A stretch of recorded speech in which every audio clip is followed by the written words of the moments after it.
Welcome to the Global Exclusive Podcast. This week we are featured by a lot of new players logging into the game. Every day, I think Gumi is experiencing new players logging into the game. Oh wait, no, that's an old player. Never mind.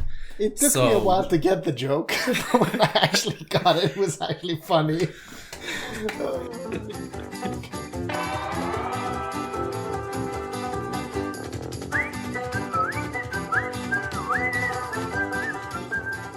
Yeah, it's great to see this influx of new players logging into the game. I mean, everyone's getting like new phones apparently, right? That's what Gumi's statistics is telling me. We can't verify that they're old players, at least. And you fucking had me in the first half, because I was thinking, like, is he talking about the collab event with World of Visions? Is he talking about something else? And then it hit me. Yeah, that's. Do you like? What's the theory? Like, why do Google people get logged out every time they close the app? That's so weird. Yeah, I'm not really sure the whys, but the most frustrating part is obviously the like ridiculously long login times. But yeah, okay, now hold on. We had the discussion about this, me and Muspel, just before the pod, because I actually thought that the login times were better now. Does anyone else feel that, or are they the same for you guys? They are still absolute horse trash, on fire with, I don't even know, I'm trying to come up with more negative adjectives. It's fucking awful. What he said. Good. Okay, I'm gonna just force close my app as we're doing it live, although not live. But then you're not gonna be able to play for the rest of the episode. Oh, that's yeah. Let's see. Okay, I just forced closed it. I just started it. Okay, let's see how long. But this isn't even the worst aspect. The worst aspect is now that when you go to the MK and your Bartz LBs, his CG suddenly turns on, and you realize you have to turn that CG off. Reset every time. Actually, that is true. That is the worst. I agree with Dream. That is the worst. I haven't had this problem because as well. I don't have this problem. All those. I'm still connected through Facebook. Like, I've been meaning to switch, but I never bothered. And I switched. I guess like it finally 2 weeks paid ago. off. Wait, Okay, can we blame Dream then? Yeah, Dream. Why did you break Google? Don't worry, Dream, I'll blame my shit luck as well. But I'm so sad. Google could only support so many users, and you were the one that broke the camel's back. Damn, It has to be Dream. can't handle my power. Like they never had a New Zealand user on Google before, and it just crashed everything because there's only like one people from New Zealand to play. But 12 sheeps. They had 12 sheep users, but not enough people users. So Yeah, you have but to get sheep that. use Facebook. Everyone knows that. Oh, that's true. Oof, nice. So imagine if there's like a person out there that never turns off LB animations. They would literally see no difference with the game right now. And your guys are right. Like, it's absolute horseshit with the login. Like, the times are forever. I'm still not in. Yeah, it's horrible. Like, also with the sound things, because like I turned them way down normally, but it only seems to partially reset. So like even after the settings have reset, like the normal wave sounds and stuff and music are like at the low volume that they were before, despite the slides being full. But then the CGLB is full volume. That's weird. Huh. It is. I mean, I usually like never use my phone with volume on for media, so I like never. I don't have to touch the sliders in the game. But okay. I don't ever remember this game being this broken for this long. But then again, I mean, it's not like I mean, it's not a huge. But... Yeah, it's not a huge thing, yeah. And it's not huge, really. I mean, okay, sure, the login times are big, but like, hey, guys, hold the fuck on. We are 4 grown-ass men, some more grown than others, that do a podcast about FFBE. Tell me one fucking thing we could be doing with our lives instead of waiting for that login, okay? We could be enjoying the newly increased NV rates. Hey, that's nice the other thing to talk segue. about. Yeah. So is it for everything? Like it's 3% for NVs, 12% for rainbows, right? Is it for every banner? How does it work? Does anyone know? I think so. Yeah. So like I'm even sure EX tickets? It's not for old banners. So I think what is it? Snow's banner still doesn't have it. Yeah, as long as like they last, but it is for EX tickets, I believe. And actually, I think the 12% rainbow is even for the old non-NVEX tickets. From what This I is remember. correct. Nice. Which is pretty wild, because like the 8% increase or whatever for the original NV release didn't apply to that, I don't think. Yeah. It was It is just an increase to off-banner rates. So it's not helping you to pull more on-banner units, but it'll help you get. It's good for new players, and it'll help you get more transpearls. Wait, what do you mean, Muspel? No, I'm pretty sure featured NV's gone from 1% to 1.5%. Oh, that's true for the new paid banner, at least. Oh, That's interesting, because like, I mean, I could see them both being true. Like, I could see them just increasing the rates for off banners. I can see that happening. I'm pulling up the drop rates right now, but I'm pretty sure I checked this earlier, and I think it said still, Faris is 1%. Oh, man. okay. Well, That we'll sucks. see Well, I mean, it's still next week, but like maybe I think it could go either way. Yeah, so it's good to help you get units that are off banner or get you more transpearls, but like I said, it's not helping you with banner units, but it's still a good change. Yeah, I know mean, some it's people nice. get really mad that like the off banner rates are higher than the on banner rates. That doesn't bother me personally. Yeah. I'd like I to mean, have like- better on banner What? rates, but they can buff off banner rates all they want. Yeah, okay. I mean, like, I still think off banners suck really hard, especially in NV territory. It bugs me like- less in the NV era because you get transpearls. Yeah, Yeah, I agree with this. I don't know. I still feel like, I mean, I think Rigoro in Discord put it so well the other day, like, it hurts so fucking much because some of the NVs are so incredibly power crept. So that, like, getting a fucking soul is like, fuck you, dude. Hey, I would still but- be happy to get a soul for his card. Yeah, his- but I mean, his- I said another. I mean, like, I've gotten, like, force or something now. Yeah, and but it's like, that's- it's like literally fun. less desirable than getting fucking the Choco Pro dude on banner. Like, that's my entire point. So yeah, I don't know. Just but I do have a nice rainbow story. So you know me, like I have a hard time holding on to things and hoarding. So I finally got like 30 something UOCs. I'm like, hey, time to get that Edgar to EX1 that I never got. So I spent 3 UOCs to get into EX1. And then I had an EX ticket, and who can guess what came out of that EX ticket? It was Edgar, wasn't it? Yeah, it was fucking Edgar. I hate this. Why game, did but- you see him when Dark Visions wasn't even going on? No, I just wanted a full collection of the. Couldn't you of the have just run him FF6 through a NVs. shard dungeon? Sorry, no, because I didn't Couldn't- have him at NV at all. So I mean, what I could have Oh. done is I could have gone into NV and then waited for the next shard dungeon because I needed 50. But I just wanted Oh, to do it. unless somebody else has something to say, that's a good segue into the next topic, which is the fucking Fragment dungeon. Yeah. Why? How they sorted it to the bottom of the challenges list. Oh yeah, so. So now it's easier for people to overlook that it's there.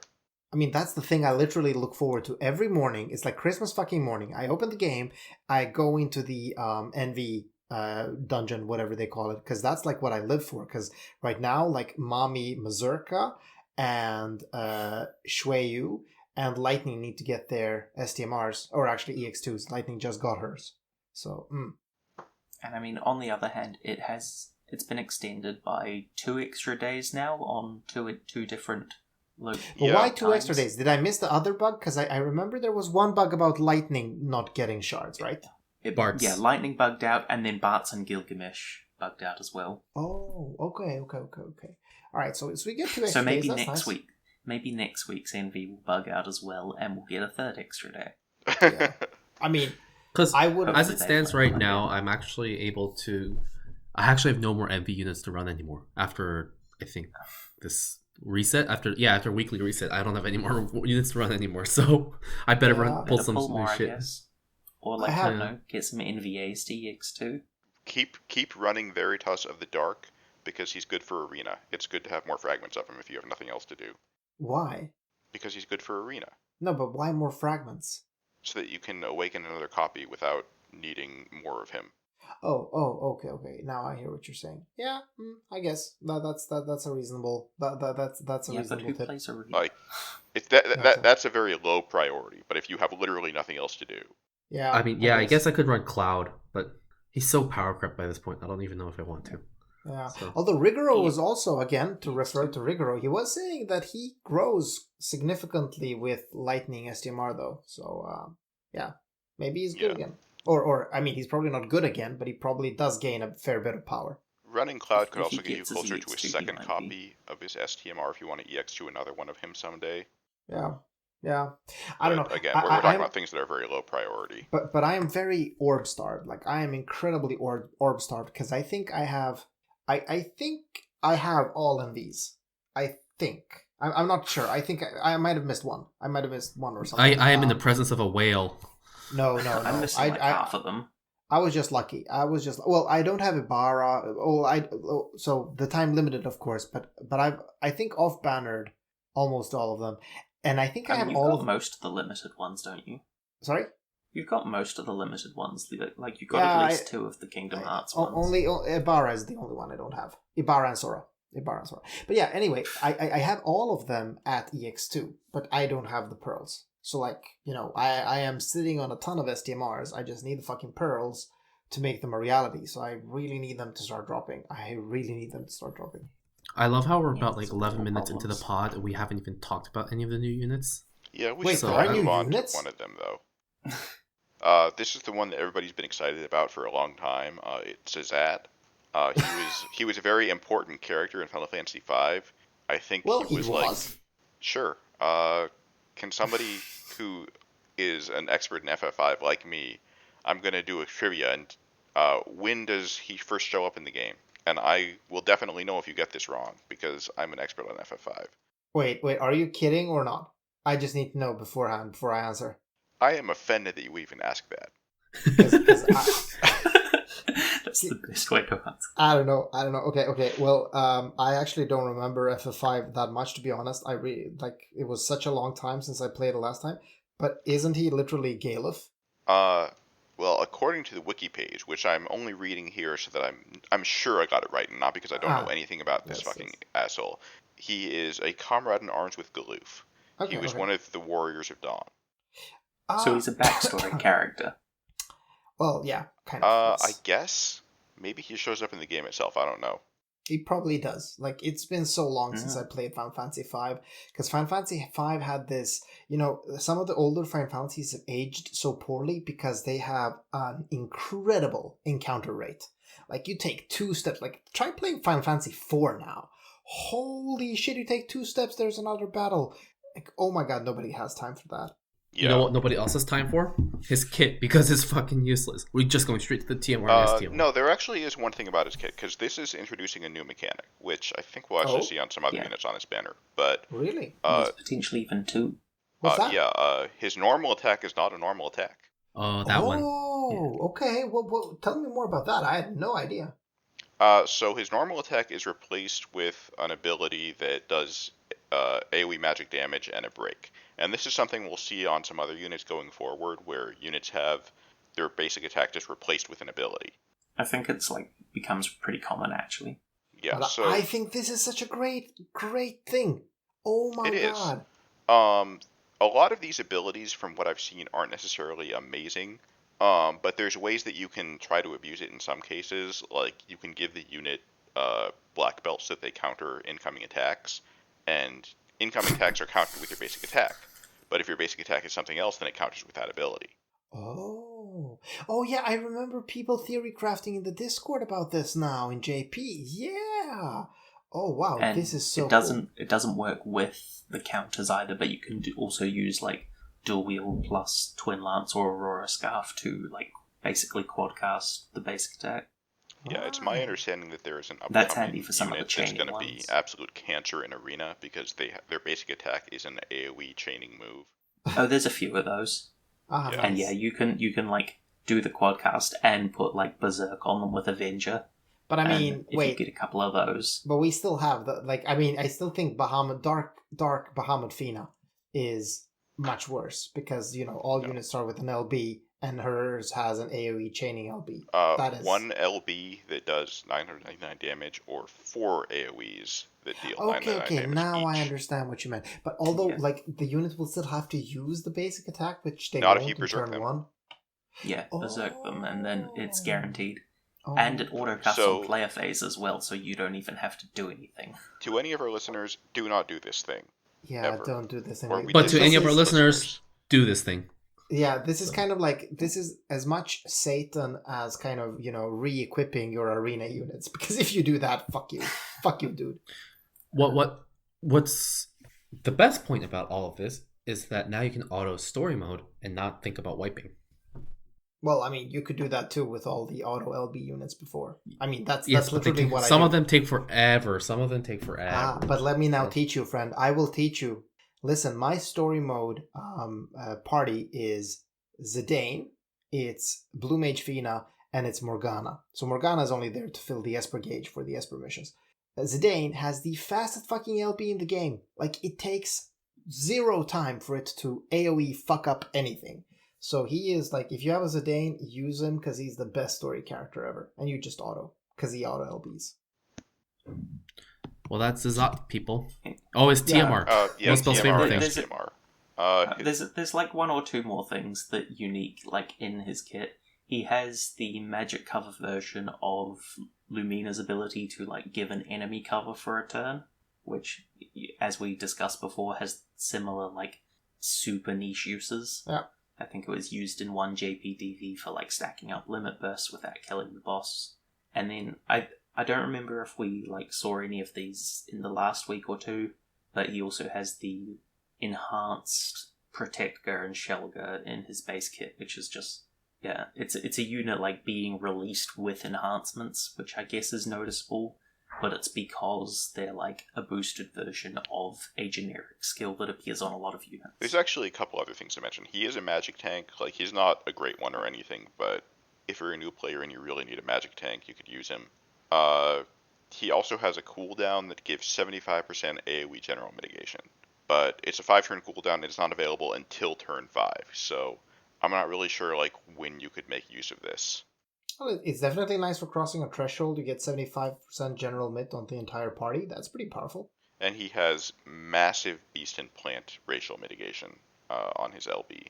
Do you guys think that if Zot was released during the 7-star era, he'd have a competitive spot in the Magic Tank? Yes.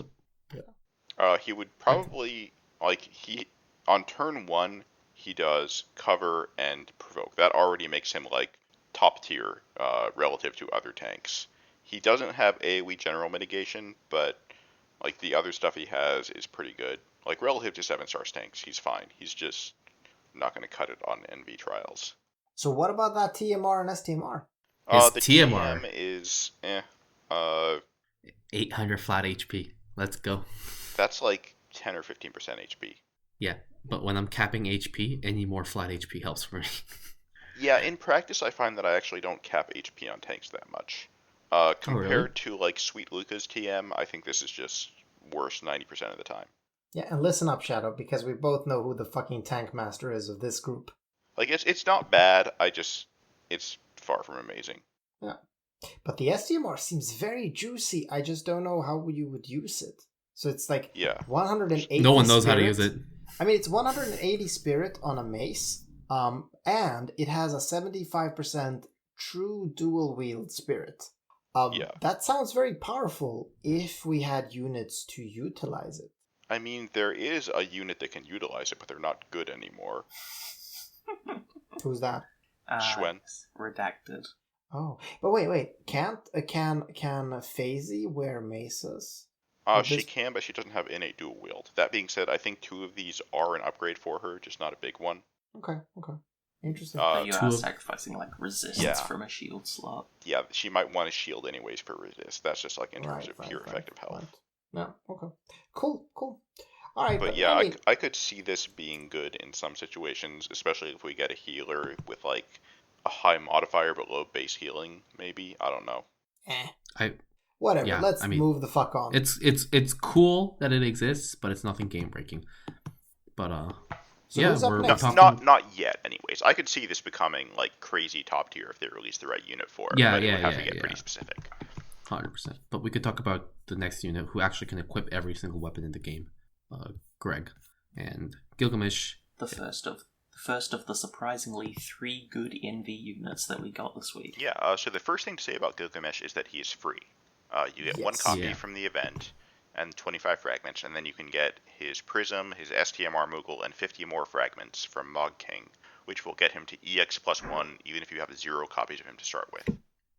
And I guess the second thing to mention is that his TMR got upgraded. As like this is the first time it happened for is us. that you talking about TMRs? No, but I just wanted to ask because I know that they did this a couple of times in JP. I'm just not sure. Like, this is our first one, right? Well, no, technically, Jiraiya was the first one, I guess. But but the first one in this era, we'll say. Yeah. So it's actually good. I mean, it's not amazing because, you know, most units that need dual wield have dual wield, but it went from like shit to being 40 attack, 40 magic, right? And also 40% attack and 40% magic. It's actually surprisingly solid for physical damage dealers, mostly because we never got, I forget what his name is. There was some 3 or 4 star unit in JP with like an attack version of this. What do you mean? Do you know the name? Attack version? I thought I did, but I think it was basically the attack version of Nutkin Hairpin. I thought it was. Okay, yeah. Well, I mean, this is the attack and magic version of Nutkin. Yeah, so this could be good for dual wield hybrids. It's still not amazing. Like Ravenheart is obviously better, but Ravenheart is one of the best like generic damage STMRs out there. Yeah. So for TM, this is great. Yeah. So that's super nice, and it got upgraded for him, which is pretty cool. I hope we see more of this, where, you know, a legacy unit that gets an NVA actually gets we their do. TMR. We definitely. Yeah. It happens a bunch more times, but like often not quite enough. So not as good as this one. Say, this is like, is this as good as it gets, or? I think there's been a couple of better ones, but like some that need it, I remember feeling like they didn't really get enough at the time, but I don't remember specific examples right now. Yeah, okay. Unfortunately, no buffs for his STMR. I mean, it's not that his STMR is bad, but it's kind of by STMR standards these days. But it's still plenty usable. Yeah, I mean, it's still very nice. His STMR is fine. It's just really dated. The other thing that I guess in the STMR territory that we could talk about is his spear that he got this event, which is he gets a unique weapon. If you ever want to use Gilgamesh as a damage dealer, which technically you could, you need a spear. You kind of want the spear. Yeah, so. It has 234 attack, which is the highest in the game. It has 100% LB damage. Mm-hmm. It increases damage against broken enemies, and it gives him an unlock skill as well, which lets him see. Yeah, no, it doesn't. We're gonna ignore that. It sucks. I mean, it's just a way to override enemy fields. Oh yeah, I guess that's that true. field itself is not good. But I mean, please tell me that this weapon can only be equipped by Gilgamesh. Correct. Yes, it's Gilgamesh good. specific. I was getting a bit sweaty here, but okay. We should talk about his actual kit though, because it's really good, especially for a free unit. He's probably the best free unit we ever gotten, with maybe the exception of the Lightning Returns Lightning at the time of her release. She's been power crept now, but I think she was better relative to the meta at the time that she came out. So Gilgamesh has 85% breaks. He has okay damage. He's like about half the top damage dealers, roughly. He has 5 break gauge skills for different weapons: mace, axe, spear, sword, and katana. So for all kinds of different enemies, he can do good stuff. What do you call them? The extreme trials or the challenges, just really convenient there. But most important is like his gear selection and passives. He can equip any weapon in the game, and he gets various killers based on what weapons he equips, 100% to nearly any race in the game. Now there's some weapon types where there's like not good weapons to use. So if you want like Demon Killer, he would have to use a staff or a rod, which is a physical damage dealer. Yeah, not a lot of options there. But for most of them, there's at least something viable. And he does have magic damage abilities, I guess. They're just really, really low mods. Yeah. So be careful with the killers, but use the builder anyway. Sorry, what was that? I was gonna say, isn't his magic ability still attack scaling anyway? Oh, it is? Okay. I thought it was just... It's still physical. Okay. No, it's Wind Slash, which is physical... or magic attack type, physical damage type. He has a hybrid move. Yeah, he does. He does. Oh yeah, he does But, have hybrid move as well. Yeah, I think by and large you just ignore that passive unless you have. I'm sure there's some rod or staff that has like decent attack, but I want to say something interesting about Gilgamesh. And one thing that I appreciate, I mean, I really like that he's a great breaker and so on, but I think it's actually really cool that he also can chain with, like, not every chaining family, but almost every chaining, at least every chaining family you're going to need. He has, like, AR, he has Mirror, he has SR, he has even fucking Graviton Cannon. So Bolting Strike.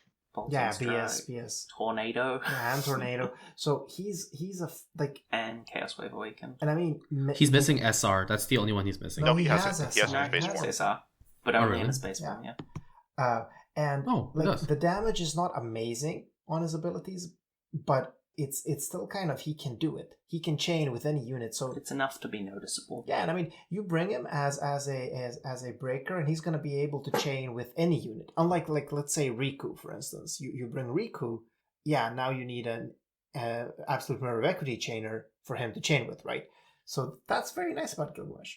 Yeah, I would estimate that like I with his think- innate killers and gear selection, since he can use like basically any of the Scorn weapons or various STMR weapons with killers, he's probably going to end up being like around Sora in damage, even though he's lower on spreadsheets. Yeah.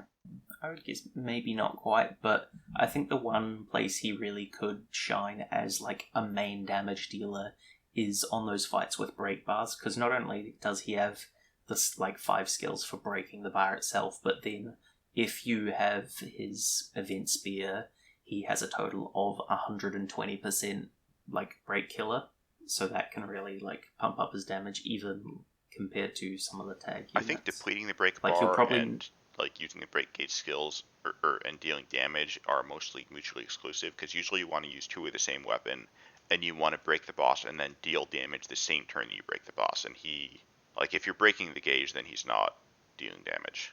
If it's something where like the bar is taking multiple turns to take down like Bahamut, you can Yeah. spend like most of those turns helping out, and then like on the last turn or whatever shift into like just doing full damage. Yeah, that's an option. Yeah. So very cool He's- unit. I mean, overall, this is a very nice unit, and Yeah, this is the especially for kind of being thing free. I want to see out of NVAs. Yes. Did we also mention that he has 120% imperil to every element? on Yeah. one side? Oh, yeah. right, He yeah. does that. Yeah. He's also really going to be good for DV. I feel like we say this almost to every but he's going to be really good for DV in my opinion. Is he? I don't know if he's that amazing as a DV. Like, he's unit. not bad at DV, but I like mean, the killers are he's- nice, but he doesn't do that much damage. With There are- my lack of DV units, this is going to be one of my like go-to choices for almost all the things that I do, because he has breaks, he has Yeah. the chains. As your DV so- breaker, he's not bad. I guess, yeah. A breaker chainer, yeah, true. Like he can. Well, I mean, he's Probably- always going to yeah, be like- able to chain with anything you bring, so that's nice. Mhm. Like, maybe he's not the unit for, like, the super optimized, like, max damage final stage stuff, but he's a nice, like, utility Yeah. breaker, imperiler, chain partner. Yeah. Is his jump still automatic instead of manual? His regular jump is, but also has terrible mod, but I think he has an unlock jump that's timed. Yeah, he does. Okay. But I don't I was think hoping it's they any fix good. that. Yeah. Yeah, it's not highlighted. I mean, it's 70 mod, which isn't terrible. And this banner is actually very generous, because actually all the NVAs on this banner are good, which was That's a quite good surprising. segue to the next one. That's a good segue to the next one. Yeah. Good job, so Faris. for Bartz, I guess we started off by talking about the upgrade to Gilgamesh's TM, so we should do the same with Bartz's STMR. They added some killers to it. I don't think it's This like this the one's the not Venn that diagram impactful. of bosses with these races and bosses where you want to use wind. There's probably not a lot of intersection there, just because a lot of units won't necessarily want to use this element and doesn't have a whole lot of attack on it. But Yeah, that I I'm think happy hurts it's it better. the most. Like 167 attack is so low. yeah, it is for 2 killers that are kind of hard to gear for, though. So Yeah. I think it'll still see some use. It's certainly not the kind of STMR where you get super pumped over getting it, but Yeah. it's fine. But yeah, so Bartz does damage. Actually, really good damage, right? Dream? Yeah, there's sort of two aspects that like. But first aspect of Bartz is he can actually be like a very competent just physical chainer because he will use his like job boosts and his now upgraded base form limit burst and like another couple of his cooldowns to stack a lot of mods onto Brave Blade, and because that gets like it's the base mod of that has an increase, but it still gets 6 times the mod boosts, so it can get up to something like 180 mod per cast. Wow. And it has better unlock up time than it used to now with his enhancements packaged in as well. Huh. So he can do like a pretty substantial amount of damage just as a chainer. And then the other aspect of him, which I think will like see him being used more by a lot of like end game players and teams, is his more supporting side in his shift, because he has the big thing being AoE 45% wind damage amp, which is massive. That is huge. But then he can also what was the previous record for with biggest AoE amp? 15%? No, 35. I think 15 No, for wait. Kyrie has 25. I keep mixing. Oh, right, 20, yeah. It's 25. Yeah. There was 25 for like Phases LB and stuff. Right, yeah. Okay, but yeah, still, this is a massive upgrade over that. Yeah, absolutely. Yeah. And I don't think it gets power crept anytime soon for AoEs either. Yeah, he's also got the AoE Imbue and a Wind Imperil. He's just 280% buff, 100% LB damage buff. Yeah. He also gives Wind AR change to everyone. So as long as you have dual wielding weapons, I think that Wind AR chain could be useful in like, I don't know, capping DV chain numbers. Yeah, that's about it. He has an incredibly nice DV support for a win team. Yeah. And then can do, even on that win team, can then also do pretty great finishing damage either with he also has his base LB, and he also has the rain ability of where he can imbue himself and an ally, which is also very, very nice. Again, his LB I think imbues everyone, right? Oh, it does? I did not know that. Yeah. But it might be more slot efficient at time, or action efficient to use the single target. Oh, so his shift LB also AoE imbues. Wow, that's really cool. So I mean, obviously this unit is going to be a monster for any wind stage in DV, or the final stage, and you just decide to use wind. For context, he bursts for about 10% less than Tifa.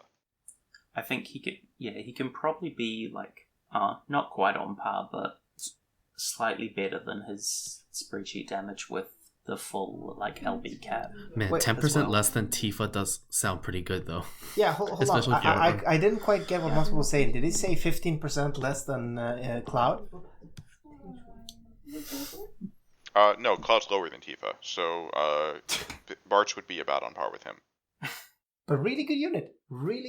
That's super nice to see that like your old favorite units get these nice upgrades actually become very relevant. I mean, like Bartz is both a really, really good support as well as a really good damage dealer. So hey, wow. Yeah, again, this is what we want to see from NVAs. Absolutely. So Gumi, take note when it comes time for the next seasonal batch of NVAs. Give us something like this and not something like GLS or Christine or Kryla. Yeah, please. Also, Lucius, I forgot about him because he was so fucking terrible. But no, this was good. One thing that's worth mentioning for people is if you're using him as like a damage dealer and like calculating that, his mod boosts from his different levels of like the gain to job level don't stack with each other. It only takes the highest one, but then they stack with the rest of the mod boosts in his kit. All right, and one cool thing about his kit is that he actually is a huge enabler for the next unit. Yeah, so the next unit is Faris, Neovision. She's Wind Terra, as we say. Oh, would you say that this is a wind version of Terra? Yeah. Well, so literally a wind version of Terra stapled to a fire version of I don't know, last gen. A breaker. So Dream. I was checking the sheets. And I see that he's... so I actually thought he would be a wind version of Terra, but he seems to be doing slightly lower damage. She. Oh, sorry, she. Yeah. I just look at that sprite and but she does slightly less, right? Yeah, with like her own innate stuff, she does do a bit less because she doesn't have her own amp. But if you bring and Bartz, I think her like just base LB modifier is slightly lower than Terra. But if you bring Bartz, she is gonna outperform, right? Yes. So that's does she scale better with STMRs as well? I haven't really looked into that at all. No, I think it's about the same. I think they're kind of reversed on like what they want more of with like Evo Edge versus Evo damage, but I think they scale about the same with STMRs. I mean, you know, like we obviously all know Terra is the better unit, and we don't have to argue about that. But Faris is decent. She has ugly LB though. I just want to say that like the LB doesn't look good. I did hear some players in the Discord saying that like DV is going to be shifting more towards wind now, which I guess, I mean, of course makes sense since these are the latest units. So I guess it only makes sense that Bartz exists with a 45% wind amp. So it's not really much Faris is doing, but more Bartz is doing that we're going to shift to. Well, I think Faris also contributes to it because her LB also puts up a 25% physical wind field. So that basically means you've got 70% wind amp for physical damage dealers. That is really plus the big. 20% DVT boost. I think puts it up to like 104%. Wow. Effective So amp. literally every like coming last boss on DV is going to be facing a wind team. Yeah. If you want a high score, like, fire is still viable. Wow. And then once we get like the new Lunafre and like Titus's rework, water becomes fairly viable as well. I do want to mention Faris also has, like, she's a fire damage dealer in her Brave Shift, physical fire damage dealer, and she has an 85% break on her LB. I don't believe she has an 80% on-demand break, so she can actually serve as a breaker as well. Yeah, absolutely. Yeah. And she does really good damage as a physical damage dealer too. So this is one thing that I really like about Faris is the fact that she's actually, you know, you gear her and you actually get two units out of one and use for all kinds of different content, which is pretty cool. This is kind of like a hazard unit in a way. I will say she has the same problem that a lot of these units have, which is that you can't really gear her effectively for both at the same time because... mostly because of card. Yeah, the vision card is a problem because there's no vision card that has high attack and magic. It's not crippling. Her card is fine in terms of attack, but it's still only 65. Yeah. Doesn't she technically want Terra's card? Or is that not true? No, she prefers her own because of the or I'm pretty sure she prefers her own at least because of the whole like Evo damage, which one she has high innately. Okay. Well, they both have evoke damage, but hers, she can trigger the level 10 passive, and I don't think she does on Terra's. Oh yeah, that's why she doesn't get the 50% from Terra's card. I was actually going to start the segue with Faris saying that we got a new breaker this week and a physical DPS, who also kind of does, but, you know, I got bamboozled there. Got two of those. Thanks for telling us about your failed segue. I got bamboozled there, so screw you guys.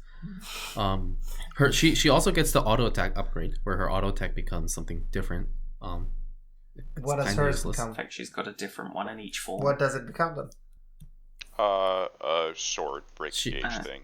Okay. And then, that's a Brave Shift. Base form 1 becomes like an evoke hit that also fills gauge.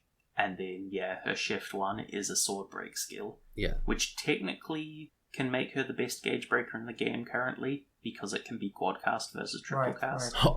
Give her Aura's Scarf, and then, I don't know what else you could do with it. Barrage? No, you can't barrage. No, but you give her Twin Spear or there's also a Katana, right? Or those they don't stack. You can only get one thing that does. No, I mean like you give her one of the double hit combo items, and then you give her you have somebody make her into your cover tank and give her a counter. Right. So Rivera counters have such a massive penalty on break damage percentage. It isn't worth. Oh, they do. I did not know that. Yeah, they only deal 5% of normal damage to break bars. So, can I ask, why does Faris look weird? Because this is not what she looks like in Final Fantasy V. It's they didn't like purple hair for some reason. I mean, it's not just the purple hair; it's the entire getup. I mean, I'm guessing the purple hair is just Amano because Amano drew everyone with blonde hair because it has the fetish. In fact, actually, the pixel artist from the pixel artist that did all the pixels for all the Final Fantasy games, she actually she actually, well, for the characters at least, she actually said that in an interview once. She like had this snarky comment about, you know, if Amano got to choose, everyone would be fucking blonde, and that was interesting. I think what's really interesting is that for the longest time our theory was that Ramza's not getting a CG because, you know, Dissidia, and then along comes Faris, who's just, you know, literally out of nowhere. Of all the FF5 units to have gotten another CG, I would have expected Bartz or maybe like, I don't know, Exdeath or Lena, but here we are with Faris, who at least is a fan favorite, but it's just a weird choice. It's like I can see why they did Faris, because all of the other FF5 units already had rainbows. Faris was stuck to 3-star. But if you think about it with other, like Lightning got she literally got a third CG, and they didn't give two shits about it. But Square Enix has a raging hard-on for Lightning. Yeah, they do. Throbbing. Yeah. Maybe no one else in 13 matters. I'm just so sad I didn't get Faris. I mean, not that I really pulled for her. I did like 5 tickets, and I wasn't as lucky as I was for other units. But now the dream kind of gave me a boner. I was trying to be, I was trying to like be sophisticated, but like I just don't know the words, so whatever. Dream gave me a boner about like this combo of having Bartz. Dream aroused your interest. We'll leave it at that. Don't say it twice, please. Dream made me jizz my pants when he told me about the Bartz and Faris combo. Holy shit. Do I need to leave? I think that is... We should end the episode about like 30 seconds ago. Before I jizz my pants or after I jizz my pants? Before, please. Okay. I mean, you know, jizzing your pants is fully natural. If you're in puberty, you can have a wet dream. All right. You can jizz. See you next week, Faris. everybody.